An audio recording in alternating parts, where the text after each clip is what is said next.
तो नमस्कार, राधे राधे दोस्तों। हम आज गुरुवार का दिन है, बृहस्पतिवार की कहानी सुनाने जा रही हूँ। कैसा लगेगा कमेंट में ज़रूर बताइएगा। चलिए सुनाते हैं। एक समय की बात है कि राजा शिकार खेलने वन को चले गए। घर पर और रानी और दासी थी। उस समय गुरु विश्वदेव साधु का रूप धारण कर राजा के दरवाजे पर भिक्षा मांगने आए। साधु ने रानी से भिक्षा मांगी तो वह कहने लगी, हे साधु महाराज, मैं दान पुण्य से तंग आ गई हूँ। इस कार्य के लिए मेरे पतिदेव बहुत हैं। आप ऐसी कृपा करें कि हमारा धन नष्ट हो जाए तथा मैं आराम से रह सकूं। साधु रूपी विश्वदेव ने कहा, हे देवी, तुम बड़ी विचित्र हो। धन और संतान से कोई दुखी नहीं होता, इसको सभी चाहते हैं। पापी भी पुत्र और धन की इच्छा करता है। अगर तुम्हारे पास धन अधिक है तो भूखे मनुष्यों को भोजन कराओ, प्याले लगाओ, ब्राह्मणों को दान दो, धर्मशालाएं बनवाओ, कुआं, तालाब, बावड़ी, बाग, बगीचे आदि का निर्माण कराओ तथा निर्धन की कुंवारी कन्याओं का विवाह कराओ। साथ ही यज्ञ करो। इस प्रकार के कर्मों से आपके कुल और आपका नाम परलोक में सार्थक होगा एवं स्वर्ग की भी प्राप्ति होगी। परंतु रानी साधु की इन बातों से खुश नहीं हुई। उसने कहा, हे साधु महाराज, मुझे ऐसे धन की आवश्यकता नहीं है जिसको मैं अन्य लोगों को दान देती फिरूं तथा जिसको रखने संभालने में मेरा सारा समय नष्ट हो जाए। साधु ने कहा, हे देवी, यदि तुम्हारी ऐसी इच्छा है तो जैसा मैं तुम्हें बताता हूँ तुम ऐसा ही करना। बृहस्पतिवार के दिन घर आंगन को गोबर से लेपना, अपने केसों को पीली मिट्टी से धोना, केसों को धोते समय स्नान करना, राजा से कहना वह हजामत करावें, भोजन में मांस, मदिरा, खाना, कपड़ा धोबी के यहाँ धुलने देना। इस प्रकार 7 बृहस्पतिवार करने से तुम्हारा सारा धन नष्ट हो जाएगा। यह कहकर साधु महाराज रूपी विश्वदेव अंतर ध्यान हो गए। रानी ने साधु के कहने के अनुसार 7 बृहस्पतिवार तक वैसा ही करने का विचार किया। साधु के बताए अनुसार कार्य करते हुए केवल 3 बृहस्पतिवार ही बीते थे कि उनकी समस्त धन संपत्ति नष्ट हो गई। भोजन के लिए दोनों समय परिवार तरसने लगा, सांसारिक भोगों से दुखी रहने लगा। तब राजा रानी से कहने लगा कि हे रानी, तुम यहाँ पर रहो, मैं दूसरे देश को जाता हूँ, क्योंकि यहाँ पर मुझे सभी मनुष्य जानते हैं, इसलिए मैं यहाँ पर कोई काम नहीं कर सकता। अब मैं परदेश जा रहा हूँ, वहाँ पर कोई काम धंधा करूँगा, शायद हमारे भाग्य बदल जाएं। ऐसा कहकर राजा परदेश चला गया। वहाँ जंगल को जाता, लकड़ी काट कर लाता और शहर में बेचता। इस तरह जीवन व्यतीत करने लगा। इधर राजा के बिना रानी और दासी दुखी रहने लगी। किसी दिन भोजन मिलता, किसी दिन जल पी कर ही रह जाती। एक समय रानी और दासी को 7 दिन बिना भोजन के व्यतीत करने पड़े तो रानी ने अपनी दासी से कहा, हे दासी, यहाँ पास के नगर में मेरी बहन रहती है, वह बड़ी धनवान है, तो उसके पास जा, वहाँ से 5 बज्जर मांग के ले आ, जिससे कुछ समय के लिए गुजारा हो जाएगा। दासी रानी की बहन के पास गई। रानी की बहन उस समय पूजा कर रही थी। बृहस्पतिवार का दिन था। दासी ने रानी की बहन से कहा, हे रानी, मुझे आपकी बहन ने भेजा है, मुझे 5 बज्जर दे दो। दासी ने यह बात अनेक बार कही, परंतु रानी की बहन ने कोई उत्तर नहीं दिया, क्योंकि वह उस समय बृहस्पति भगवान की कथा सुन रही थी। जब दासी को रानी की बहन से कोई उत्तर नहीं मिला तो वह बहुत दुखी हुई, उसे क्रोध भी आया।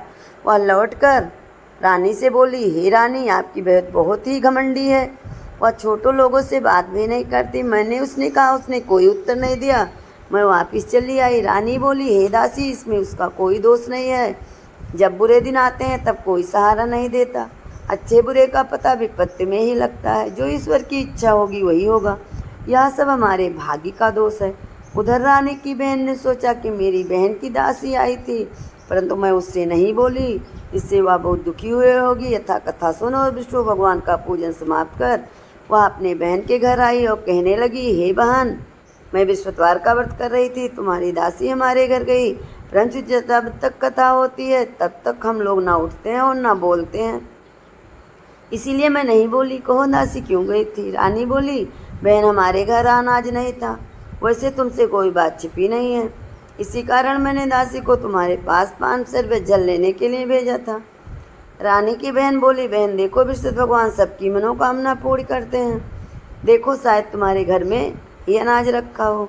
यह सुनकर दासी घर के अंदर गई। उसे एक घड़ा बज्जर का भरा मिला। उसे बड़ी हैरानी हुई, क्योंकि उसने एक एक बर्तन देख लिया था। उसने बाहर आकर रानी को बताया। दासी अपनी रानी से कहने लगी, हे रानी, देखो ऐसे जब हमको अन्न नहीं मिलता है तो हम रोज व्रत करते हैं। अगर इनसे व्रत की विधि और कथा पूछ ली जाए तो उसे हम भी कर लिया करेंगे। दासी के कहने पर रानी ने अपनी बहन से बृहस्पतिवार के व्रत के बारे में पूछा। उसकी बहन ने बताया, हे रानी बहन, बृहस्पतिवार को सूर्य उदय से पूर्व उठकर स्नान करके बृहस्पतिवार का व्रत करना चाहिए, लेकिन उस दिन सिर नहीं धोना चाहिए। बृहस्पतिवार के व्रत में चने की दाल और मुनक्कों से विष्णु भगवान का केले की वृक्ष की जड़ से पूजन करें तथा दीपक जलावें। उस दिन एक ही समय भोजन करें। भोजन पीले खाद्य पदार्थ का करें तथा कथा सुने। इस प्रकार करने से गुरु भगवान प्रसन्न होते हैं, अन्न पुत्र देते हैं। इस तरह व्रत और पूजन की विधि बताकर रानी की बहन अपने घर लौट गई। रानी और दासी दोनों ने निश्चय किया कि वे विश्वदेव भगवान का पूजन जरूर करेंगी। 7 दिन बाद जब बृहस्पतिवार आया तो उन्होंने व्रत रखा। घुड़साल में जाकर चना और गुड़ बीन लाई तथा उसकी दाल से केले की जड़ से भगवान विष्णु का पूजन किया। अब भोजन कहाँ से आए? दोनों बड़ी दुखी हुई, परंतु उन्होंने व्रत किया था, इस कारण विष्णु भगवान प्रसन्न थे। वे एक साधारण व्यक्ति के रूप में 2 थालों में सुंदर पीला भोजन लेकर आए और दासी को देकर बोले, हे दासी, यह भोजन तुम्हारे और रानी के लिए है, तुम दोनों भोजन करना। दासी भोजन पाकर बड़ी प्रसन्न हुई और रानी से बोली, रानी जी भोजन कर लो।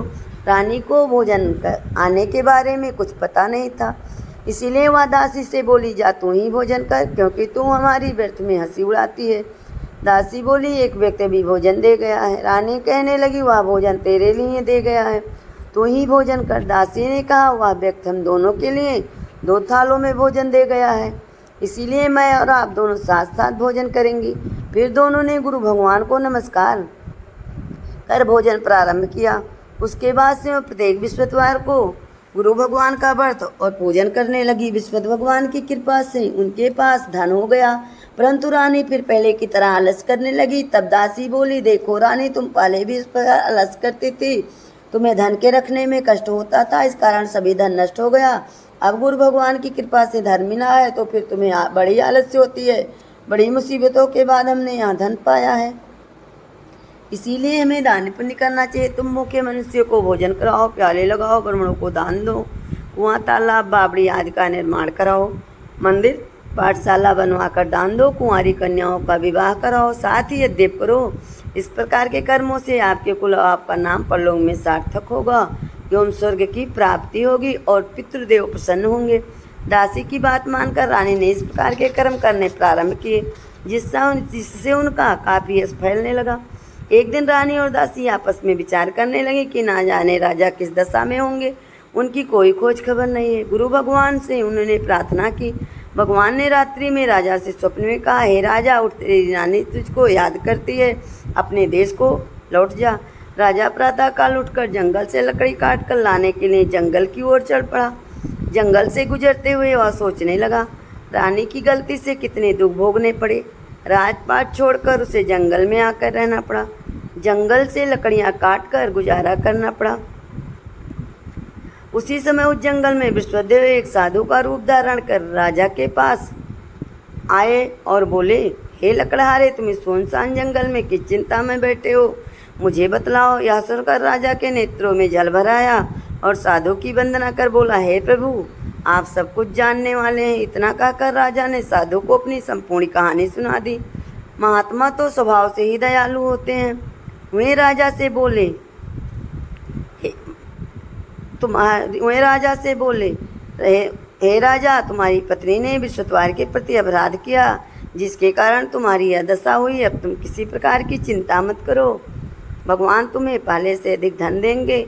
देखो, तुम्हारी पत्नी ने बृहस्पतिवार का व्रत करना प्रारंभ कर दिया है।